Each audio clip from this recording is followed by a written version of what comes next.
百斤孕妇过年都吃点啥？带妈妈体验豪华700元自助，4碗面条30个饺子店吧。Hello， 晚上好呀！经常有粉丝推荐我来这一家酒店吃自助，但是我看它的风评不是特别好，我就一直没敢来。这不是过完年吗？带上我妈，鼓起勇气，我们来尝尝。一进门就被这个榴莲给打动了，哇塞！我们这个桌子实在是摆不下。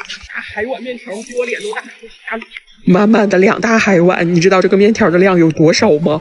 那个阿姨真的是怕我饿坏了，她看我挺着个肚子，然后她就给我盛了整整2大海碗。我说够了，不是谁家好人上自助来先吃2大碗面条啊，是我们胶东经典的大卤面。好吧，先来个6、7个榴莲垫吧垫吧。他家的这个甜品，我说句实话哈，品质是真心的不咋地，就是你拿了吧又不能去浪费。他这个蛋糕还可以，但是甜品所有的上面全部都风干了。吃了2个这个抹茶的没分，然后我的鲅鱼饺子也到了。他这个鲅鱼饺子是我吃过所有酒店自助里面最好吃的一家，最鲜美的一家，真的，我又让阿姨给我煮了10几个。我最喜欢的法式烤羊排竟然也不限量，他家这个榴莲季节还有很多蛋挞呀什么的都是榴莲做的，哎呦香啊！真是吃着手机来短信提示我没话费了，充话费去抖音商城充值中心，现在充值马上到账，又快又方便。点商城进充值中心就能充，或点评论区有机会领1到4元话费券，月底了赶快去评论区充话费吧。他家的海鲜种类不是很多，所以我今天晚上就要放开的吃肉，你知道吗？这个3分钟的视频根本就弄不开，所以我只能分出个上下集来。这榴莲蛋挞真的好好吃，还有这个虾酱，哇哦，好鲜美好鲜美。等我再去的时候已经被人弄完了，都没有了耶。不是，我上这边来就是吃主食吃虾酱的吗？我不应该多吃点榴莲吗？这不好多人说是在福友见过我呀，因为怎么说呢，我之前一直没有回应，是因为遇见了一些很奇葩的粉丝还有私信，就是咋说呢，就是一些很不好的言论，弄得我就很没有勇气，因为我还是比较的就是有那么一点点在意的，你知道吗？但是现在我终于可以鼓起勇气说，是的，我怀孕了。等哪天我给你们播的时候，我会详细的再去说一下，但是我现在这个体力确实是有点跟不上。等到3月份左右吧，就会给大家开盲盒了，到时候就不能这么随心所欲的吃了。所以我今天晚上一定要多吃点面条，多吃点榴莲。坐月子可以吃榴莲吗？我也不知道耶。那些不好的言论呢，咋说呢？现在我已经不会去在意了，因为我就不看就打扰不了我，是不是？只能这样自我安慰。你们以为我吃完了吗？没有，我真的没有。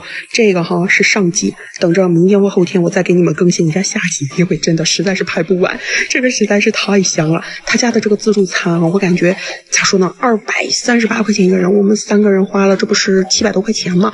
性价比还是可以的，我感觉我还会再来，但是我妈跟我老公说不会再来了。等我以后慢慢的一点一点去跟你们说哈。好了，遇见详情请关注后续，今天吃到这里，明天见。老公不在家，偷偷点外卖，简单店吧。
300斤微胖女演员不控制饮食的一天，心情不好自己待着，莫名其妙的 emo。